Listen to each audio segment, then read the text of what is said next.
Hello my friends, welcome back. It's Matt and today we will be talking about the if statements. We'll start nice and easy because probably there will be a lot more to be added to it, but we will expand this topic in a few days time, okay? So let's start. Let's open our script. I would like to add the functionality so whenever we click with our mouse, let's say it will be left mouse button, then we want to do some action. For example, we want to display something in the console. If we need to listen for some input from the user, we probably will use update method because it's being executed many times per second. So inside we want to ask if left mouse button is clicked, then do some action. So we will type if, now we will add parentheses. Inside the parentheses we need to add some condition.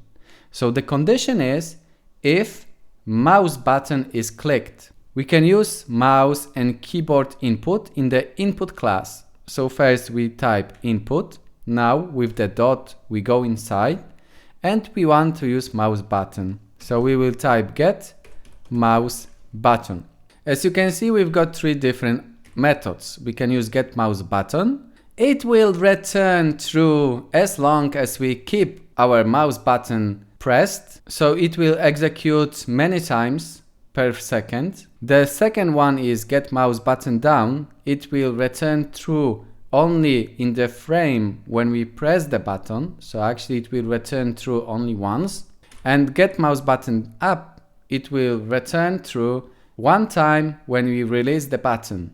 So probably the one we want to use is get mouse button down because we want this only one click to be executed. So now I will press tab and here inside the parentheses we need to specify which mouse button needs to be listened to.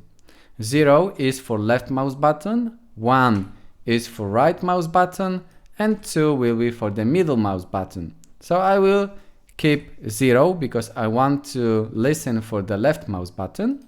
And now inside the curly braces, maybe I will format it a little bit better.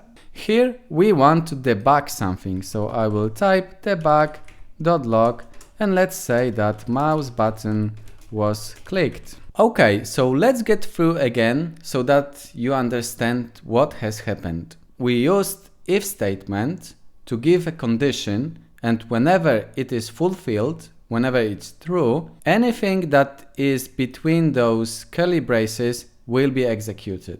If nothing is pressed, if we don't press left mouse button, then the compiler will just skip it. He will check this condition. It will evaluate to false because we didn't click.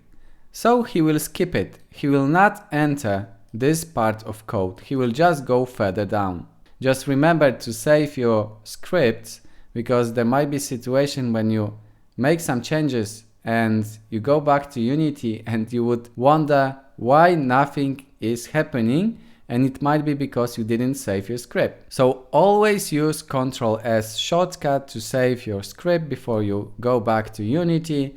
Now let's press play. And I will open our console window and whenever I left click you can see that it's working just fine. Great.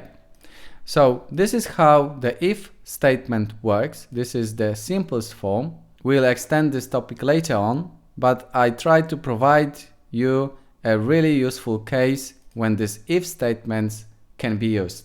Remember that this condition which is inside the parentheses, if it evaluates to true, only then the compiler will go and check whatever is inside these curly braces and it will execute it.